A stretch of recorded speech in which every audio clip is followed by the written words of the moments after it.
oitavo ano, voltei. E aí, fizeram as atividades que tinham que fazer as aulas, porque a aula de hoje nós vamos trabalhar bastante. Lembra que eu falei para vocês na aula passada que hoje nós faríamos uns textos, né, da nossa apostila? Então, peguem aí a apostila 2, na unidade 2. São essas 3 páginas: 59, 60 e 63.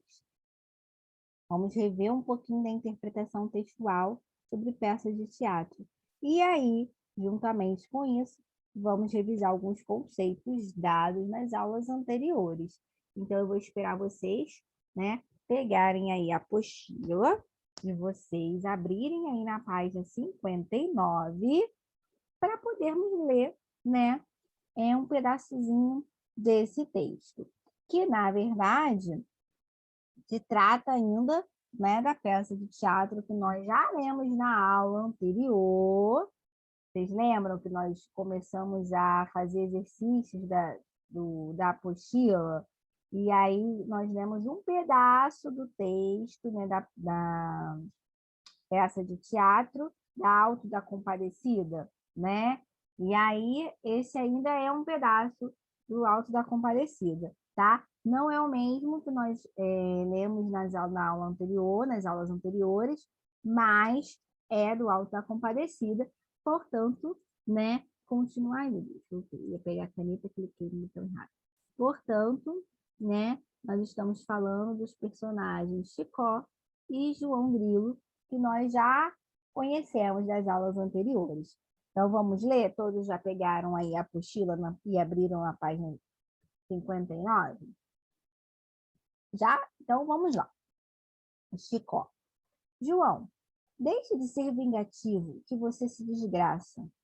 Qualquer dia você ainda se mete numa embrulhada séria. Aí, João Grilo. E o que é que tem isso? Você pensa que eu tenho medo? Só assim é que posso me divertir. Sou louco por uma embrulhada. Chicó. Permita então que eu lhe dê meus parabéns, João, porque você acaba de se meter numa danada. João Grilo. Eu? Que há? Chicó. O Major Antônio Moraes vem subindo ladeira. Certamente vem procurar o padre. E João Grilo. Ave Maria, o que é que se faz, Chicó? Então, vamos ver, né, o que está sendo pedido desse pequeno pedaço aí da história aí, das confusões, né, de Chicó e João Grilo. Então, vamos lá. 1. Quem são os personagens que participam dessa cena? Então, vamos lá. Quem são os personagens da cena, né?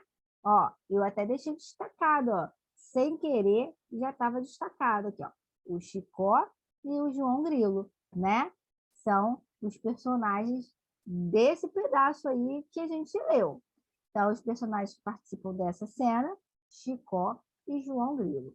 Aí ele pergunta assim, como é possível sabermos isso, né? Podem perceber que os personagens, né, estão em letras maiores, né? Então, eles são indicados em cada momento que vai falando através dessas letras maiores, ok? Às vezes está em itálico, né? Em alguns momentos em negrito. Nesse caso, eles são em letras maiores. Perfeito? 2. Em uma narrativa, quem conta a história é o narrador. O texto apresentado nesta unidade, no entanto, é dramático. O que há de diferente entre esses textos no que diz respeito à forma como o enredo é apresentado? Então, olha só, preste atenção na pergunta, né? Ele está falando aqui de narrativa e o texto dramático. Aí ele quer saber, ó, o que esses dois textos têm de diferente no que diz a forma de apresentar o enredo. Então, o que os textos da narrativa e o texto dramático têm de diferente quanto à forma de apresentar o enredo? Vamos lá. O que eles têm de diferente? O que a gente percebeu nos textos dramáticos, né? Que são esses textos teatrais? Que o enredo ele vai se desenvolvendo através dos diálogos dos personagens, né? cada personagem vai dialogando um com os outros, e aí é desta forma que vem se apresentando o texto dramático das nossas peças de teatro. E a narrativa? É a narração, é o narrador, né? É um narrador ali contando a história, seja ele narrador personagem, seja ele narrador observador ou onisciente, mas é um narrador contando a história, seja em primeira, seja em terceira pessoa. Perfeito? Então, quanto à forma, né, o enredo, eles são apresentados desta maneira. O texto dramático é o que a gente está lidando aqui, né, que é o texto teatral. O enredo ele vai sendo, né, passado através do diálogo dos personagens. E a narrativa, ela vem sempre um narrador, seja ele primeira ou terceira pessoa. Por quê? Porque é o narrador que conta a história, né? Perfeito? Então, conta a forma, é exatamente esta a diferença. Então, aqui, ó, no gabarito da número 1, quem participa da cena é o Chicó e o João Grilo, e nós descobrimos através, né, dos destaques aí das falas dos personagens. O número 2, ele quer saber, né, a narrativa e o texto dramático, eles têm uma diferença quanto à forma de enredo. Ele quer que você mostre para a gente essa diferença. E o que a gente descobriu? Que o texto, né, dramático, que é o texto teatral que a gente trabalha, ele vai sendo apresentado através, né, do diálogo dos personagens, já a narrativa, ele vem sendo contado por um narrador. Primeira ou terceira pessoa, mas é contado, ok? Aqui é o texto novamente, para a gente poder responder já a questão 3. E o que diz a questão 3? Fala o seguinte. No trecho lido, há rubricas. E aí? Tem ou não tem rubricas nesse texto lido? Aí ele diz, qual é a função desse elemento em um texto dramático? Qual é a função das rubricas de um texto dramático? E as informações contidas nesse recurso são destinadas a quem? Então, são 3 perguntas, né? Na verdade, aí na nosso número 3. Mas, para isso, a gente precisa lembrar, né? O que é exatamente, como funciona exatamente as rubricas, né? A gente precisa lembrar. Aí eu trouxe em formas aí de exemplo para vocês, porque eu acho, né, que mostrando para vocês, através, né, do visual, fica mais fácil de vocês relembrarem o que é a rubrica. Mas, de qualquer forma, vamos lá. Qual é a função das rubricas, né? Indicar o quê? As movimentações, a maneira de pensar, de falar, de agir dos personagens, né? E ele também descreve o que esses personagens estão sentindo. Então, também pode ser caracterização de ambiente, né? A parte de iluminação, som, enfim, alguns detalhes. Aí aqui, nessa cena 1, né, que mostra aqui pra gente, cena 1, o que ele tá falando? Ó, Dona Magnólia Aninha. Aí o que ele fala aqui, tá vendo? Tem um destaque aqui, ele fala assim, ó, que a gente chama de colchetes, né? Dona Magnólia, recostada no sofá, lê um livro. Então, neste caso, ele está mostrando para gente como é que está a Magnólia naquele momento. Ela está recostada no sofá, lendo um livro. Aí ele bota a rubrica objetiva. Então, ele está mostrando para a gente, dentro desse conceito, né?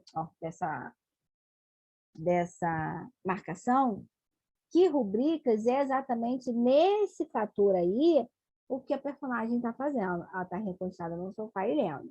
Olha na parte de baixo, que no caso é a Aninha. Aninha entra na sala. Olá, mamãe. Então, ele mostra a função da Aninha, o que a Aninha vai fazer ali, né? Está indicando a ação dessa personagem, que é entrar na sala falando olá, mãe. Então, isso é rubricas. Então, eu trouxe desta forma para quê?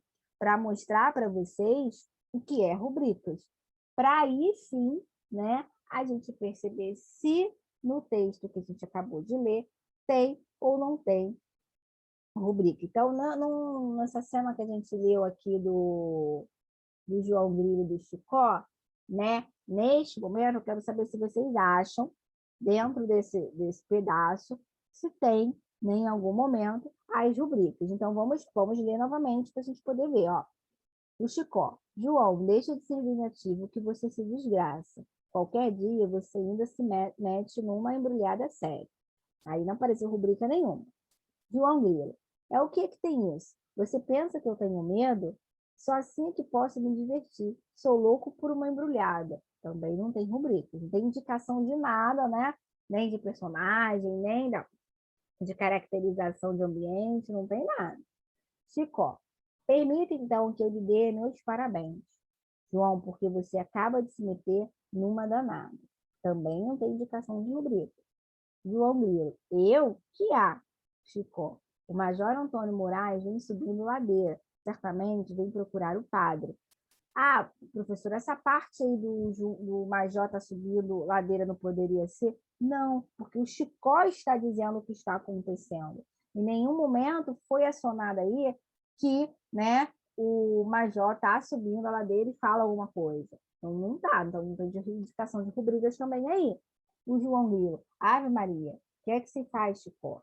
Então, no texto, né, nesse que a gente acabou de ler, não tem rubricas, tá? Então, nesse momento que a gente leu, esse pedaço que a gente leu, não apresenta indicação de rubricas. Aí a segunda pergunta, qual é a função desse elemento em um texto dramático?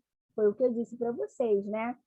Esse recurso, as rubricas, ele tem a função, né, diretamente de mostrar a encenação, a movimentação, a parte gestual dos atores, né? O que vai acontecer no exemplo que eu mostrei para vocês, uma personagem que estava indicando que ela estava encostada e lendo o livro, e a outra que ela entra e fala. Então, a função, né, é exatamente, né, mostrar a encenação, o movimento, ok? E a terceira pergunta, ela fala, as informações contidas nesse recurso são destinadas a quem? Então, a quem é destinado, né, a parte das rubricas? Elas são destinadas a quem? Né? Aos atores, aos personagens que vão fazer a cena, né? E também e quem monta, porque o diretor ele vai montar lá a cena, né? E vai destacar as rubricas para cada personagem, para cada ator fazer. O fulano de tal vai fazer isso, esse outro personagem, esse ator vai fazer isso.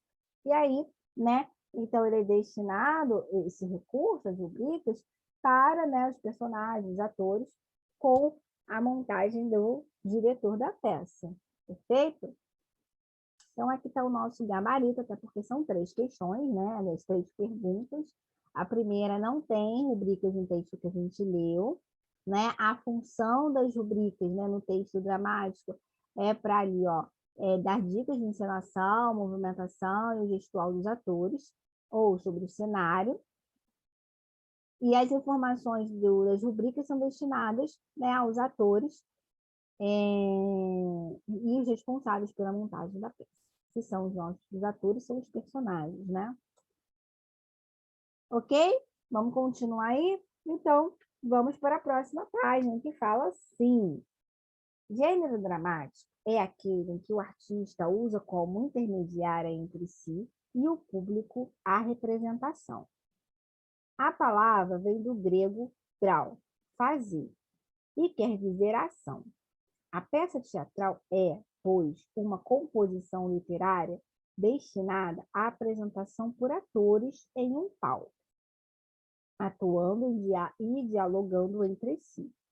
O texto dramático é complementado pela atuação dos atores no espetáculo teatral e possui uma estrutura específica, caracterizada. 1.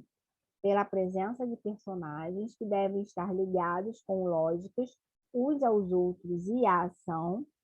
2. Pela ação dramática, trama, enredo, que é o conjunto de atos dramáticos, maneiras de ser e de agir das personagens encadeadas à unidade do efeito e segundo uma ordem composta de exposição, conflito, complicação, clímax e desfecho. 3. Pela situação ou ambiente, que é o conjunto de circunstâncias físicas, sociais, espirituais que se situa a ação. E o 4, pelo tema, ou seja, a ideia que o ator, o dramaturgo, deseja expor, ou sua interpretação real por meio da representação. Bem, falando, né, sobre tudo isso que é aí as exposições do gênero dramático, vamos agora entender o que está querendo, o que está sendo pedido. Vamos lá. Considerando o texto e analisando os elementos que constituem o espetáculo teatral, conclui-se que... Então, vamos ler as opções, o que ele está pedindo aí. Eu quero a resposta correta.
Desculpa, pessoal, voltei para a tela errada.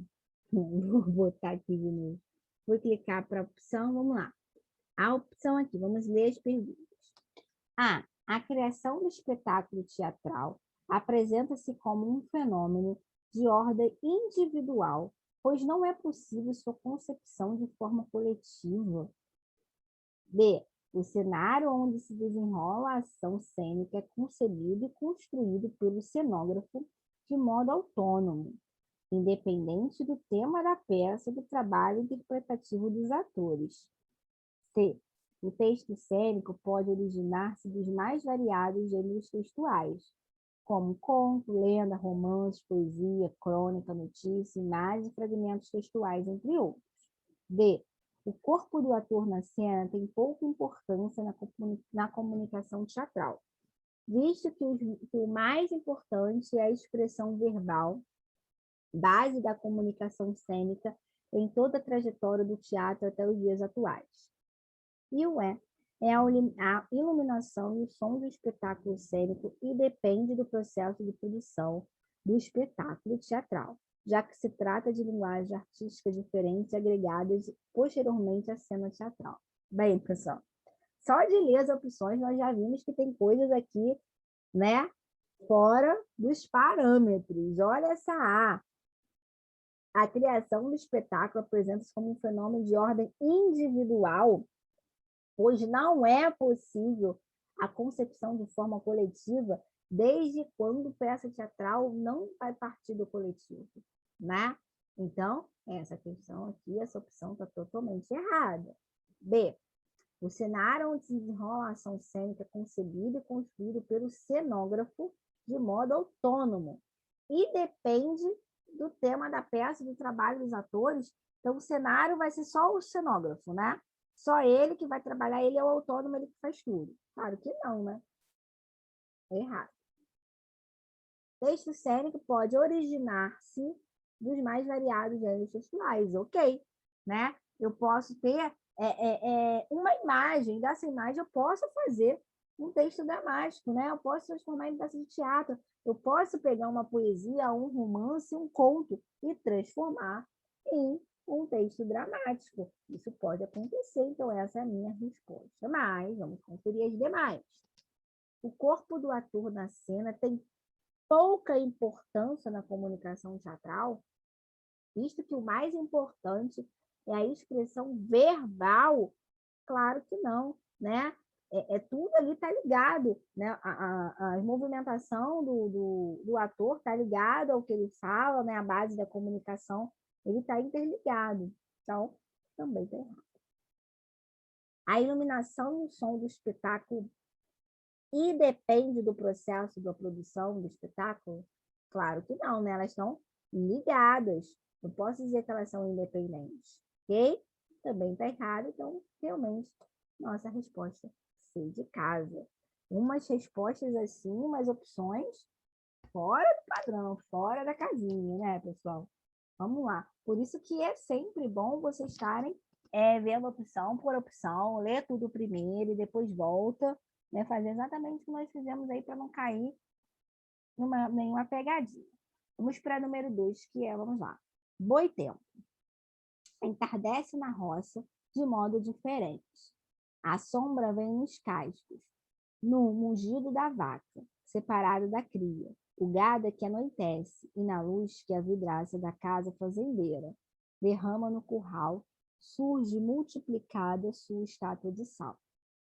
Escultura da noite, os chifres delimitam, o sono privativo de cada reis e tece.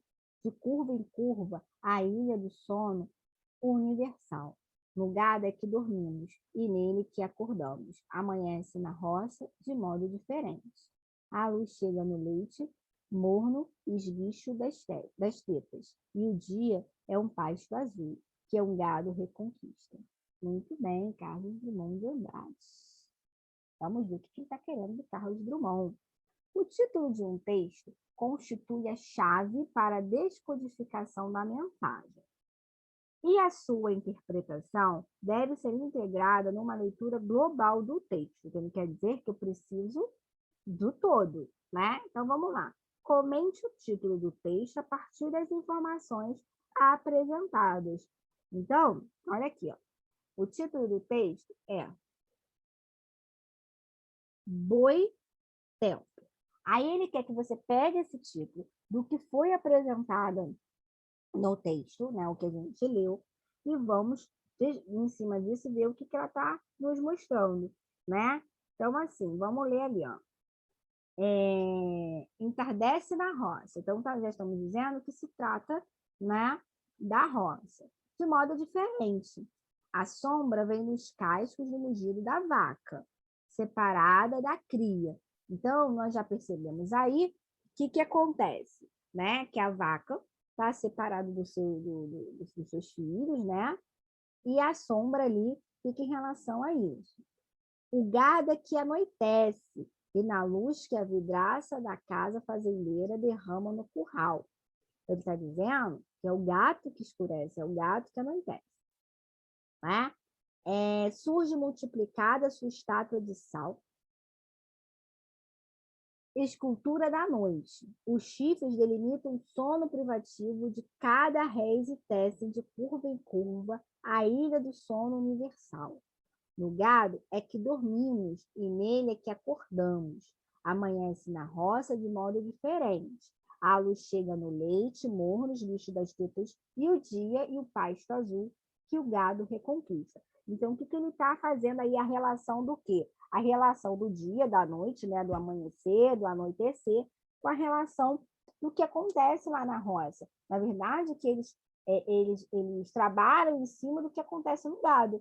Então, conforme amanhece, conforme anoitece, ele faz a relação entre, né, aí o gado, que ele usa aí a parte, né, da vaca, até como o leite da manhã, ele faz essa comparação do dia, né, do amanhecer, do anoitecer, do passar do tempo, né, com o que acontece com o gado deles. Por isso que o nome do título é Boitempo, né? Que a trajetória do tempo ele vem perpassado acima do gado bovino. Perfeito?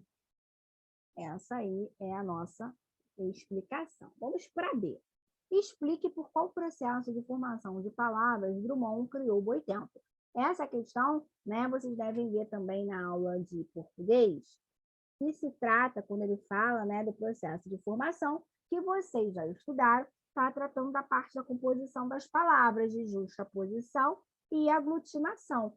Então, ele quer saber se o boitempo, né, é formado por justaposição ou por aglutinação. Lembrando que justaposição são dois radicais ali juntos, né, na qual não tem alteração sonora. Já a aglutinação são dois ou mais, né, também, só que com alteração sonora, né? Então, o boitempo ele foi formado de dois radicais, que é o boi com o tempo. O boi com o tempo deu boitempo. Então, não houve alteração sonora. Se não houve alteração sonora, trata-se da justaposição. Muito bem, aqui está o nosso gabarito da questão A. né, que fala sobre o título do texto, com as informações que ele nos transmite. Aí ele bota, né, que o boitempo informa que a trajetória do tempo, que é manhã, tarde e noite, não é definida pela trajetória do Sol, e sim pela relação do homem com o gado bovino. E o B, que ele está pedindo o processo de formação da palavra boi-tempo, ele é formado por boi mais tempo, que é a nossa composição por justa posição. Muito bem. Então, após a gente ter respondido o que a gente tinha proposto, nós vamos lá para o que a gente aprendeu, né? Ou você aprendeu para preencher o nosso quadro e nosso esquema, né? Para poder ficar marcadinho na hora de vocês estudarem para a avaliação de vocês. Ó, chegamos ao final da unidade e é hora de relembrarmos os conteúdos estudados.